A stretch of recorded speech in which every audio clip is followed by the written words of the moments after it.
Hello there, TNA fam. How's it going? We are back again to talk more TNA wrestling shenanigans here at the Impact Zone podcast. Today, I want to talk about the over-reliance of relying on one guy. So this is a thing. It's happened many times. Not so much in TNA, though it has happened a fair bit. You can argue, people like they were too reliant on Jeff Jarrett for a while. Then they were too reliant on Kurt for a while. Then there's been this era of kind of, I don't know what you would kind of call it, like sort of, maybe you could say that there's the era of like being over reliant on Bobby Lashley in some way, but there's been this era or this time period of the last few years, like there haven't not been superstars. There's obviously been superstars in some form or some fashion, but I do feel like, and obviously again you can point to the Hardys or you can point to anyone you want in one realm or another as well, but and I don't think you can call them one guy or whatever, but they're sort of one entity. So in some regard, at least. So again, like WWE has done this a lot. They were very over reliant on Hulk Hogan being the man, doing the things, pulling in the gates and whatnot. They really didn't like diversify and try to, say, okay, we're going to try to build somebody else or really make somebody else until it was the point of, well, Hulk's leaving and whatnot, and or people are just kind of getting sick of him, basically, so he's not as over as what he was. Because again, what did you do? You did the thing that you shouldn't have done. Got too over reliant on him, got too comfortable, didn't think, okay, maybe it's time to tell a different story or whatever else it is, or try to innovate or try to go in a different direction or whatever, and you can look at TNA doing the same thing, whatever. I'm not gonna just throw stones at them. I'm just saying, you look at that, you can see the very clear, like this was over reliant on this person being the guy, and whatnot. You can point to anyone from any era virtually as well. Same sort of thing. They were over reliant on Stone Cold Steve Austin. Then they were over reliant on John Cena. Now they're over reliant, or well, recently they were over reliant on Roman Reigns. I think again, like you've got to look at, like saying, like I think diversity is probably one of the most important things. I think you cannot, you cannot sit around and say, we have our top guy and we're happy with that. You can never, in my opinion, be happy with, well, not mediocrity, but like the level of just saying, yeah, well, whatever, we don't care. We've got Roman Reigns, so we don't need to worry about like what we're doing next or who's gonna be next or whatever it is. Same thing like that they did before.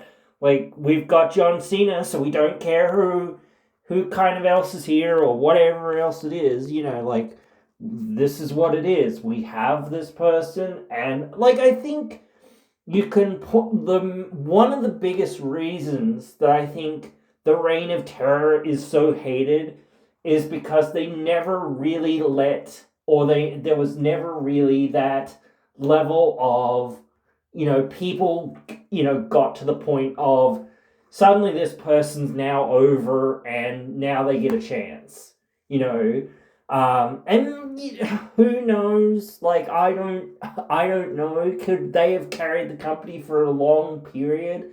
Maybe not, but maybe it was the right decision at the right time to say, no, this is just the direction we're going in. We think that this is the right direction to go in, even if we're going to, I think one of the most infamous is Booker T at WrestleMania against Triple H.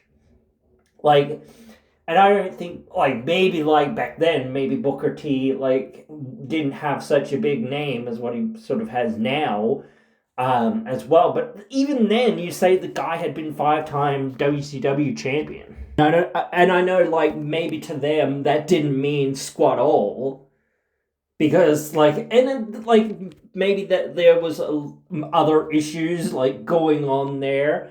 But, like, again, at a certain point, I think that derailment hurt Booker T more than anything, because then, even though people wanted to see, or perhaps thought that he was deserving, just to the fact that they said, no, he's not. Like, and how long had he been there? I don't know. He'd been there for a while at that point. And he'd done some good stuff and whatnot. And one reason, there's a bunch of reasons, but one of the reasons why I'm kind of bringing this up is because, hey, we just pretty much lost Joe Hendry. And I feel like, obviously it's not always, like, negative. I think that you can glean some positives from these things, or you have to try at least, because you have to think, like, well, he was such a potentially big superstar that they could become over-reliant on him in that same regard. Like, you could say, oh, well, TNA was over-reliant on AJ Styles, but, the thing that sort of helped that, or in some ways it hindered it also, but he was not the top guy for, like he wasn't with the belt, and he wasn't within the main event very much. He wasn't overexposed, so people still felt like this guy's money, this guy's the guy.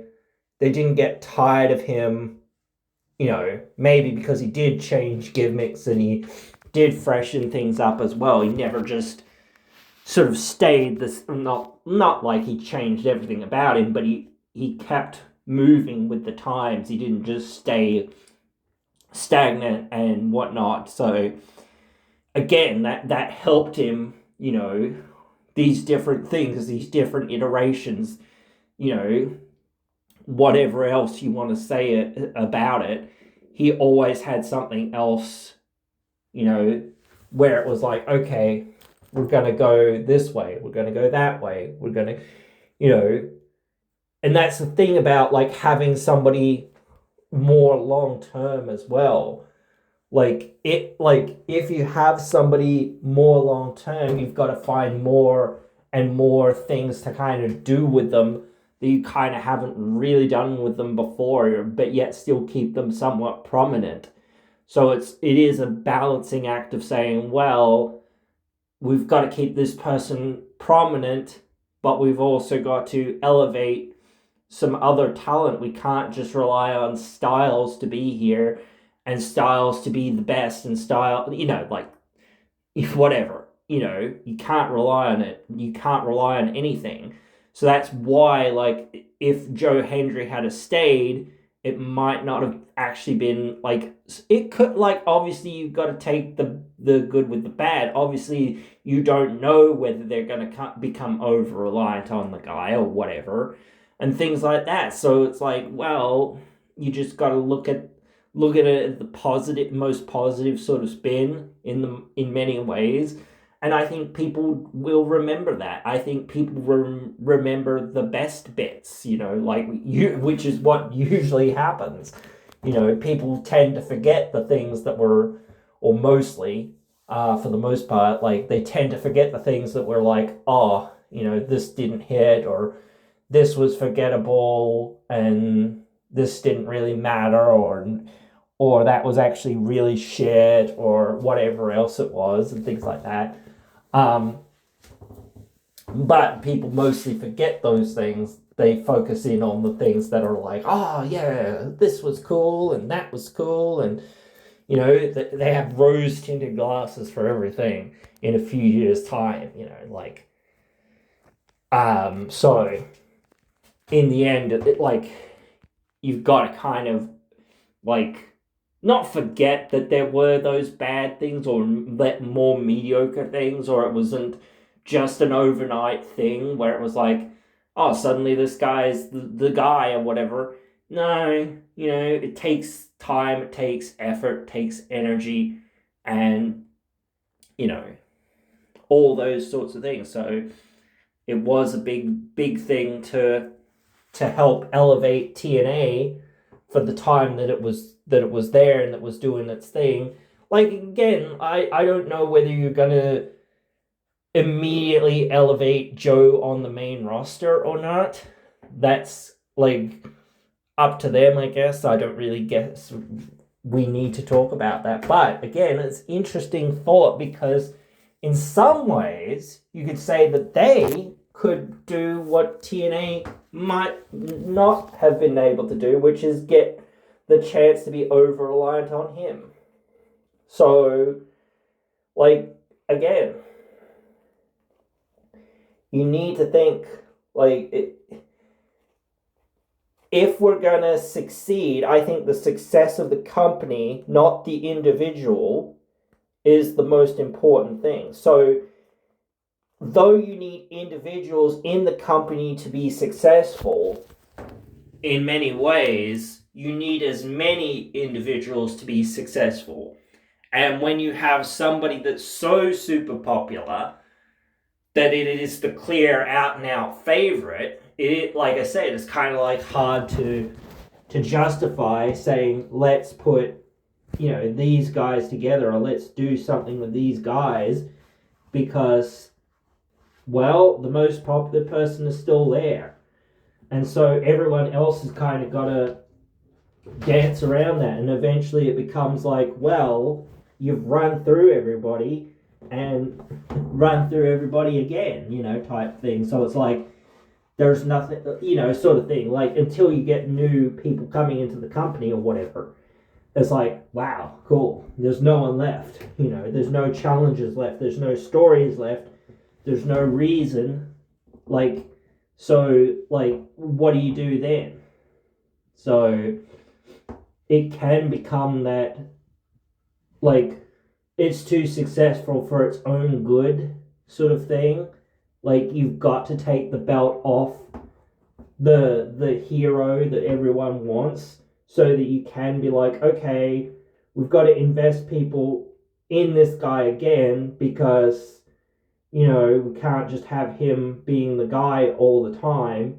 That's the kind of, like, what I say about, like, the modern era where they were, like, you know, too focused in. Like, if you're going to say, yeah, Roman's our guy, cool story, but that's not what the fans want. If you want to meet the fans halfway and say, okay, we'll figure something out, instead of just like trying to keep going the same route and doing the same thing and expecting different results, you know, let's go a different route.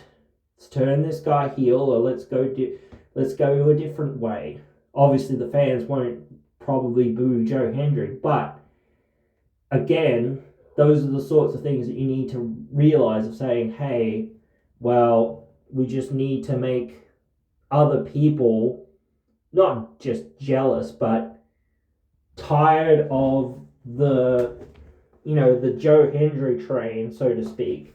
So you need to turn more people to that side so that you can, like, have more opponents, you know, and you need to give them time to shine so that you can give, like, your hero the time to come back and for everyone to be, like, you know, ready and willing and waiting for him to come back and to do his thing.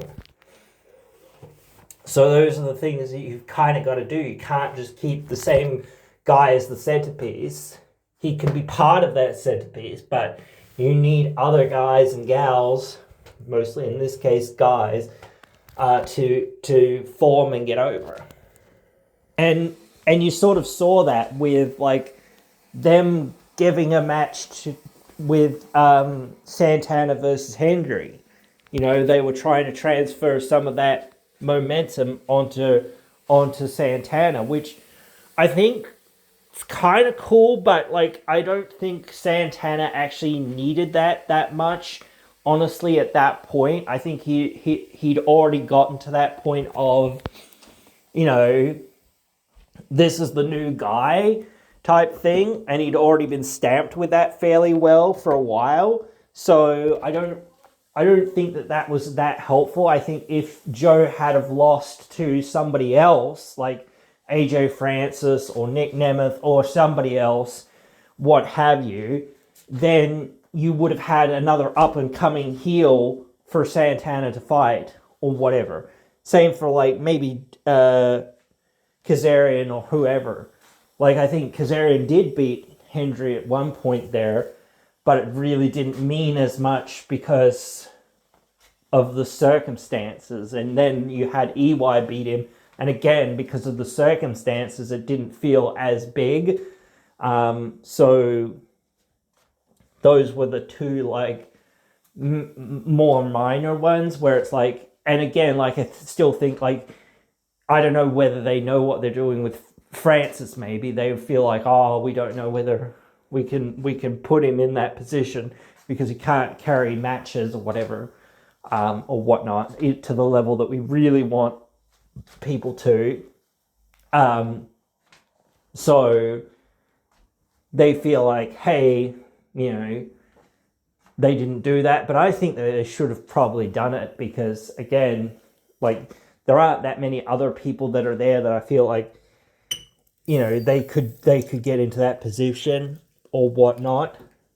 Besides him, besides EY, and besides Kazarian and maybe Nemeth right now. So it's like, you know, kind of time to shift back focus and start saying, okay, you know, we need other guys to, you know, being into that upper main event scene, you know, or at least in theory, because like Santana's going to need opponents and or whatever, or, you know, like even if he's not the champion now, he's still going to need opponents, you know, because or you've got to bring somebody in, like maybe you bring back Ridge Holland. I don't know whether that's going to work or whatnot, but again, you've got to bring in a big monster heel then, or something like that, for him to fight for 6 months or whatever it is. Or do an injury angle for him, you know, like so he's out for a few months and then he comes back, you know, in a few months, and then, you know, you start him building back to that title picture finally, and then he gets there, you know, after he deals with his monster feud or whatever. But then you can't just leave that monster there and be like, oh, sorry. I mean, you could just say, oh, well, thanks for your services, see you, bye, you know, type thing. But, like, if you're going to sit there and say, oh, well, you know, how are we going to rehab this person? Well, that's what you've got to do. You've got to start saying, okay, now who can this person fight with or whatever? You know, and we've got to keep this person up there. We've got to keep him as a semi-main eventer because he's still going to be an important, you know, player later, or we want more people in that space later. You always need more people in that upper space. You know, some people are floating in and some people are floating out. Like, you know what I mean? Like some people have been there for a long time, or even, you know, like even over a year, let's say. Like in some regards, you might say, well, EY really isn't in that space because they haven't really pushed him into that space quite yet. But he's always sort of like on that periphery where if you gave him a few wins and whatnot and gave him a good story, you know, it would work and you could put him in that position or whatever easily. Same with a lot of people, you know, where it's like you could very easily give them a few wins and say, okay, give them a good story and they're ready to go, you know. so they don't require much work. Whereas like, okay, we've got to build up some of this new crop of talent, or we've got to bring in some new other talent that feel like they're already in that main event scene or can carry some part of that, aura of this guy's money, even if he is like not quote unquote the main event guy. He still feels like one of the guys that could be a big potential later on, like Leon or whatever, like AJ, or whatever. Again, some of these people I feel like they fit in so well, character wise or whatever, or anything. Like, again, you can utilize anyone in any story at any time to drive a narrative, and that's what it's all about. Taking people on that ride of this is the narrative or whatever it is, and seeing that to fruition, And it's cool when you actually have that, because it's like you see Santana for a year or whatever it is, working his way to get the title. You see Joe Hendry working a year or so, or whatever it was, to get the title.